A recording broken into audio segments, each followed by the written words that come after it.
Would you say that Riftbound is the successor to Legends of Runeterra? The only thing they got from Runeterra is Any difference between digital TCGs and paper TCGs? the only difference is I get to touch the cards. So Riftbound is better than Legends of Runeterra. Remember that game, Legends of Runeterra? Yeah, that League of Legends trading card game? It popped into my mind recently, and I have some pretty fond memories of it. It's a good thing that I keep some of them in here. Yeah, that's me. Riot turned me into an emote, and I touched rank 1 a couple of times. Riot also gave me this cool light from the Bandlewoods expansion. But more than the cool gifts, the community really takes me back. I met some cool people, and even briefly signed to a pro team. And if you could believe it, I was even on the caster's test for most of the official events. Welcome to the Beyond the Bandable Top 32 playoffs, and my name is Zero Infinity.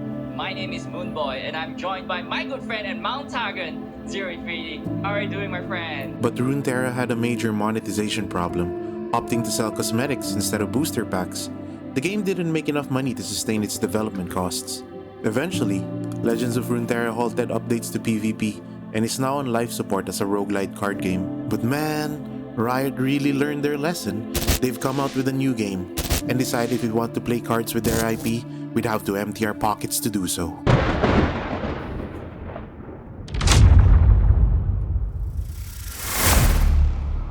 This is Riftbound, Riot's newest TCG.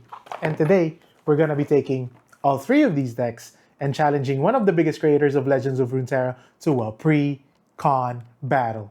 So let's get going.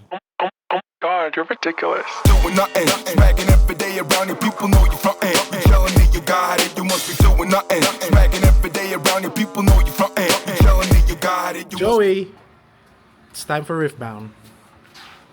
Oh, pwede na, pwede na, pwede. you got it, you got it, you must be you got it. You got it, you must be you got it. You got it, you must be you got it. You got it, you must be. Today, I'm sitting down with Joey, one of the biggest creators for Legends of Runeterra in the Philippines. And we're here to explore Riftbound and see if it is indeed the successor to the once great Legends of Runeterra. Before we get started, I'd like to know, do you miss Legends of Runeterra at all? Of course.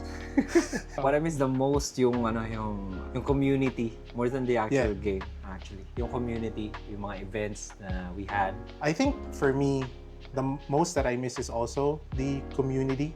So there was a casual side that catered to a lot of the people creating cards and creating quirky decks. And there's also the competitive side where we spawned a lot of pro teams and there were a lot of people involved in preparing for seasonals, and that made the Philippine community very competitive and kind of just jive as a whole as a complete package between casual and competitive players. Inclusive tayo eh. Parang ang main difference siguro ng Legends of Runeterra communities sa ibang communities na nakakamiss is we made it so na safe haven siya for everyone. Mm-hmm. Na di ba kasi notorious naman yung League of Legends. The toxicity of the MOBA genre. Crazy. Yung Runeterra, believe it or not, malaking contrast yun. And na-maintain natin yun dun sa community na meron tayo. Mm. How about, do you have a favorite set for Legends of Runeterra? Which expansion did you like the best? Actually, favorite, yung pinakauna talaga. Yung base set, gusto ko kasi favorite ko si Ez. Favorite ko si Ezreal. Yung combo deck. Unang Ezreal. Yung unang Ez ba? Combo deck talaga yun yung gusto kong deck nun eh. When I get to Mystic Shot Your Face for 20 in a single turn. One turn. Nung lumabas na yung hindi ko alam kung nahawak mo. Ayaw.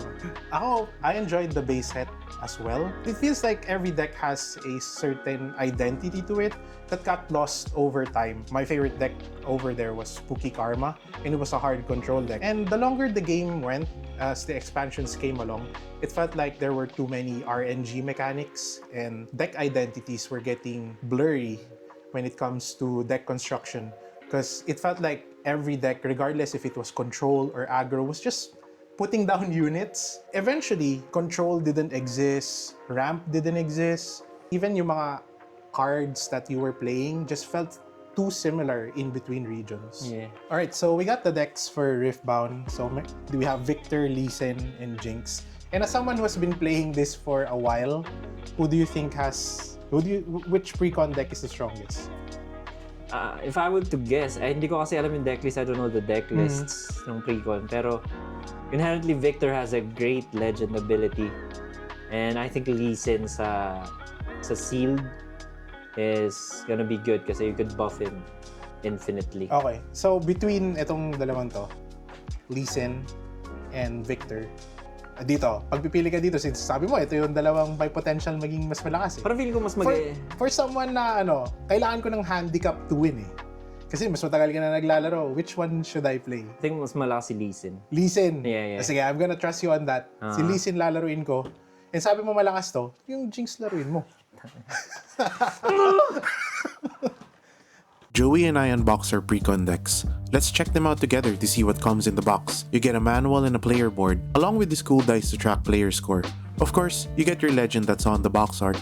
Decks also come with 2 champions for some flexibility, along with another rare that fits the deck theme. Of course, you have your 3 bases to choose from, a host of other cards that make up the deck, units, spells, gear, all of which you're going to need to play a game of Riftbound, and of course, runes of your color. But before we continue with our game, let's ask Joey. Any other TCGs? Pagkatapos ng Runeterra, may linaro ka bang iba? Actually, kaya ako sinabi sa'yo, binalikan ko yung MTG Chandalar, yung walk around, tapos parang nostalgia lang, naalala ko lang kasi. Lalakad ka, sinahabol ka ng dragon or skeleton, tapos pag nag-meet up kayo, imbis na saksakin ka yung hawak niya sword, you play card games. Ako personally, I've been on and off lahat ng TCGs. I give every TCG a chance talaga.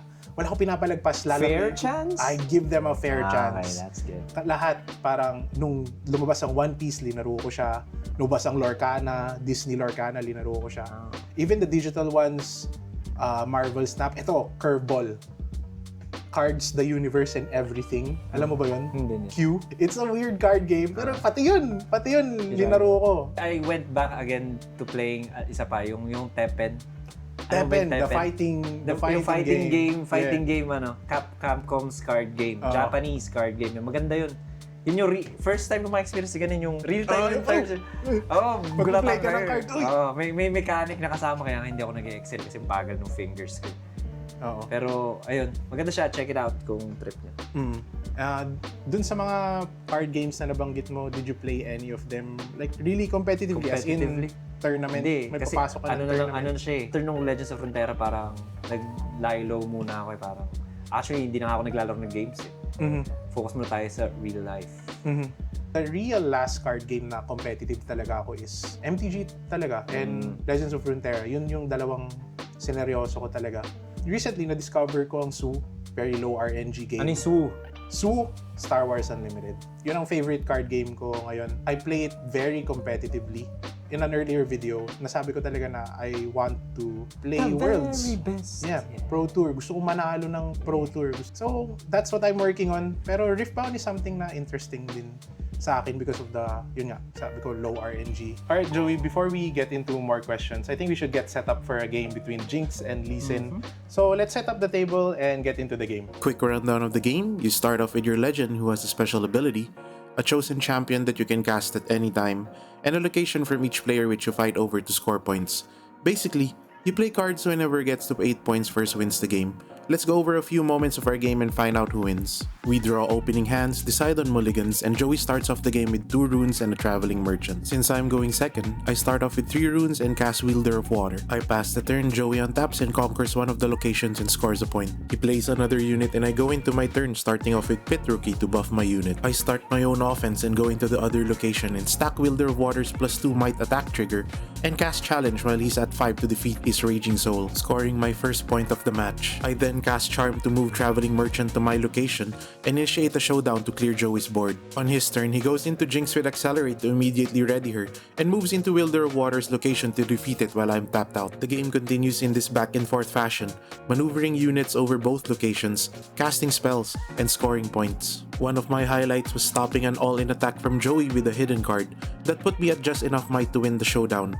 But then, The final turns came with both of us at 7 points and Joey holding both locations. All hope is not lost as I have a huge dragon ready on the field and a couple ways to ready units to conquer both locations. I start off with moving into the battlefield with Undercover Agent, but he taps 2 mana to cast Fight or Flight, sending my dragon home. I cast First Mate to ready my dragon and send him back to finally take care of the agent, allowing Joey to draw 2 cards off the Death Knell. I tap Lee Sin to put a buff on my First Mate, also tapping my Mistfall to ready him, preparing to move into the other location to defeat Traveling Merchant to win the game. But again, he taps 2 mana for another Fight or Flight, sending my unit home. I have no choice but to pass a turn, and he goes up to 8 to win the whole game, completing our first game on paper, so we have to ask him. After years of playing digital TCGs, how does it compare to finally getting back to paper after all these years? Any difference between digital TCGs and paper TCGs? I do primarily play digital TCGs. The only reason I do that is because it's cheaper. It's cheaper for me kasi I don't like spending money even sa hobbies. Yung TCG kasi when I started playing card games, I did play TCGs, yung paper card games. Like I'm very into Magic. I did play Pokemon actually. Harry Potter, I played that. Uy! Oh, do not! Do not! May mga nabig yun, no? Yeah. I played Harry Potter card Hogwarts games. Battle, Yeah. Hogwarts I played, Battle. yung WoW card game. Yeah. Yung WoW World of TCG. WoW TCG, I played that. I played all those card games noon time na yun. And they all have something in common. They suck the soul. From your wallet and from your... Tapos, student din kasi ako nun, wala pa akong income nun. So, mahirap mag-TCG. Unlike sa digital card games, you're able to grind out yung cards. Diba? And yun naman gusto ko, I like playing. So, to answer that, yung difference nila, wala naman masyado. Hindi ako yung iba pag physical yung card game. Parang, ikaw rin sasabi na, no?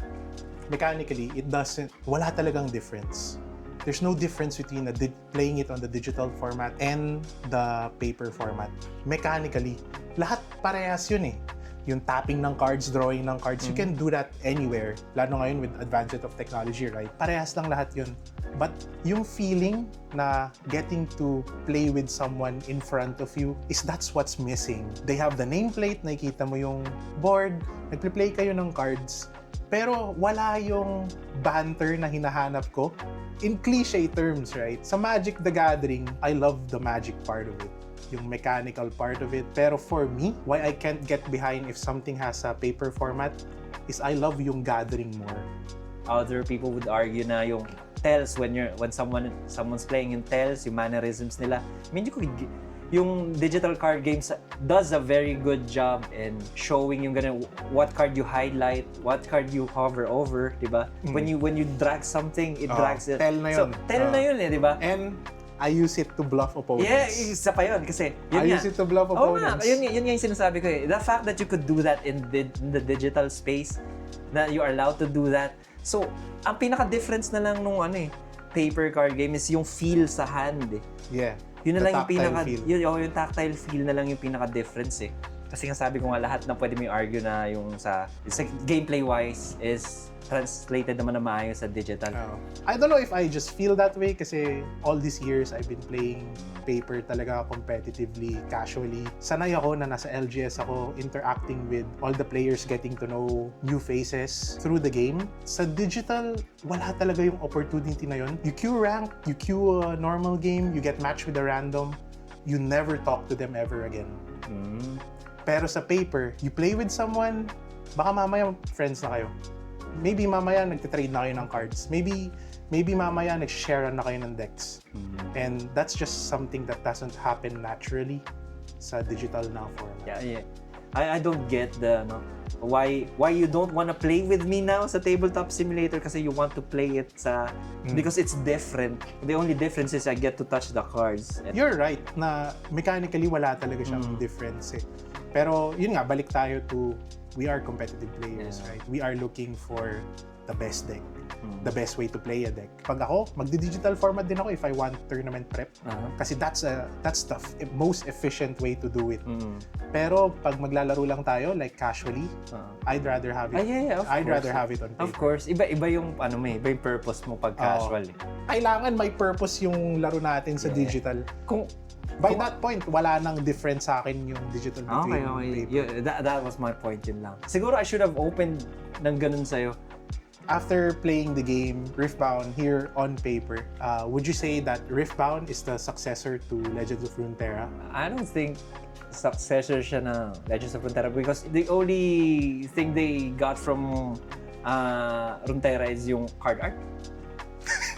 Pero yung mechanics and everything else are different. The way you score points, the way you win. I don't think it's the direct successor Game. to Legends of Runeterra. It's a completely different game. The card art may be the same. Maybe the same. Pero mechanically, That's big it's a different game. It just has that League of Legends IP to back it, but it's packaged differently. They're not doing anything the same. Pero to say that Riftbound is the successor to Legends of Runeterra I would say that's a very solid no. Okay, ito, medyo curveball na question and siguro premature siya since we've only played a single game. Is Riftbound better than Legends of Runeterra? It does some things better, I think. I like yung battlefield system because yung HP, I mean, if you want to deal damage to opponent, there are a lot of other games. Pero I didn't like yung resource system. I played a lot of Riftbound or I needed to use a purple power, pero I drew all red. Gets. And I have 6-6, I have 50-50. Okay. Pwedeng deconstruction error, okay. Pero the fact na factor yon na pwede akong land screw, mana screw, rune screw, rune cup. Bakit hindi na tasan yung value nung i-recycle mo Exactly. rune tapos ano? Exactly. Diba? Riftbound is already better. Yeah. Mechanically, there's more strategies that you can employ. Meron kasi siyang pagka-asymmetric with the two battlefields. You can pick and choose kung saan mo gagamitin yung cards mo. Legends feel unique and they do things very different. They affect how you create your deck. As the game goes along, if we base off Legends, hindi niya mawawala yung identity niya. Kasi you're trying to build off your legend So yung deck mo, it's always going to be tailored to something that your legend does best. Even if we have samey cards, we're going to utilize it in different ways because of how the legends work. I've always had this one critique sa Runeterra, yung parang nagsusuntukan lang kayo. Feeling kasi ng Runeterra, you play a unit, you attack. Naglilin siya towards suntukan. Riftbound employs Riftbound, marami ka strategies eh. Yeah. Actually, favorite deck ko sa Riftbound is Annie. Annie, the bobs and weaves, ganun yung style niya. I score a point, you attack me, I go out. Tapos ang finish niya is, I pump Vi, I move her here, she ganks here, I win in one round. Yung ganun. I score points during your round din. Maraming strategies. This early on, sobrang limited pa yung cards. So marami ng strategies na ganun. So Riftbound is better than Legends of Runeterra. I wouldn't go as saying ganun siya na agad, di ba? Kasi Legends of Runeterra had its glory. I would say a definitive yes na mas maganda ang Riftbound over Legends of Runeterra just because of the depth ng strategy that you can employ when playing Riftbound.